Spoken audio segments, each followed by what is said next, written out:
As we begin our 5-week journey towards better content-based instruction practices, we should make sure that we have a shared understanding of some foundational terms and concepts.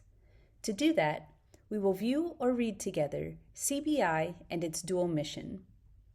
While you read or view these materials, think about the dual mission of CBI. Both language learning and content learning need to happen. How do these goals support each other? When and how do they conflict with each other? How can a teacher be sure to know the source of difficulties that students are having?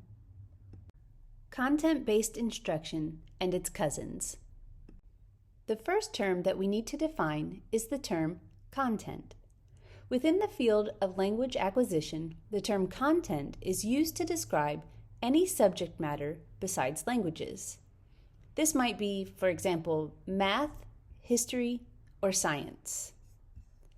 In the context of this course, we are using the term content-based instruction to describe instruction where the content is taught in the student's second language, L2, which they are still in the process of learning. Unlike an ESL or EFL course, in CBI courses, students' grades are based largely on their mastery of the content. But like an ESL or EFL course, one of the primary intentions of the course is to improve the student's proficiency in the target language. There are other CBI programs where the content learning objectives are the primary focus. This is true of many university classes where content experts teach about their area of expertise in EFL. A more specific term to refer to this kind of program is the term English Medium Instruction, or EMI. Another common term for referring to CBI programs is the term CLIL, or Content and Language Integrated Learning. CLIL is the term that is used more often in Europe. As we are defining CBI in this course, CLIL and CBI refer to the same thing. Which is more important, content or language? It depends on the context. What is prioritized and how it is implemented varies greatly across CBI contexts. Language learning. Most EFL classes teach students new words to express things that they already know how to express in their first language. In CBI classes, by contrast, it is often not only the words that are new to our students, but also the concepts that they express. Additionally, we teach them to do new, more academic activities with language. When we teach students to debate, for example, or write a compare and contrast essay, we are asking them to express themselves in English in ways they have never done before. As it turns out, it is a lot easier to learn the language that you need to have social conversations. Using language to perform academic tasks and communicate about academic subjects is much more difficult. The author who is known for identifying this difference is Jim Cummins. Cummins worked with immigrant children in the United States who were placed into content classes taught in English. Cummins noted that many children quickly mastered social interactions in English while still facing serious linguistic challenges at school for many more years. Cummins coined terms to describe these two kinds of language acquisition.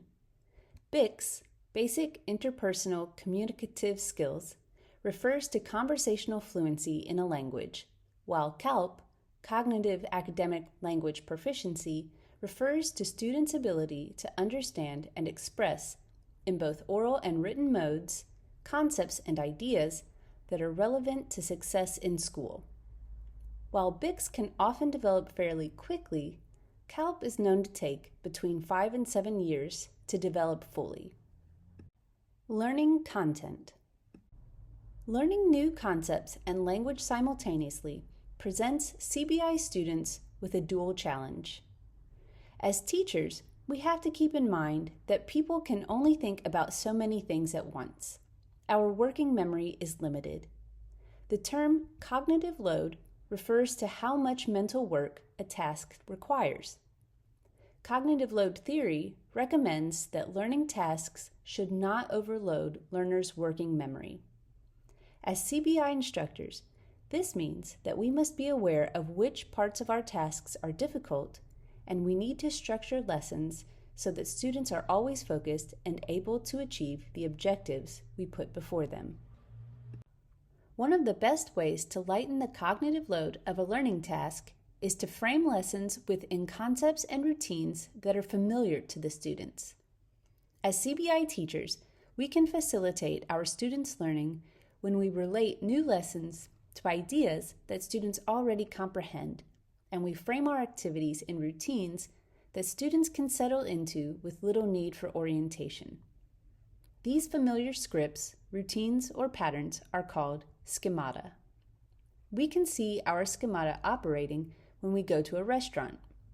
We know what a waiter is likely to ask us when he comes to our table, and this helps us know how to respond even if we cannot hear the waiter very well. Familiar classroom routines serve a similar facilitating function for CBI students. Conclusion. This reading introduced you to several terms that you should become familiar with. Content, Content and Language Integrated Learning, or CLIL, Content-Based Instruction, or CBI, Basic Interpersonal Communicative Skills, or BICS, Cognitive Academic Language Proficiency, or CALP, Cognitive Load, and Schemata. It also briefly discussed some applications of these ideas to lesson design. In the next activity, you will answer some follow-on questions about this reading. Some of the questions will test your understanding of the terms listed above. Other questions will guide you through thinking of some of the ways these concepts can be applied to create good CBI lessons. Here are the references used for this text. And here are the suggested further readings.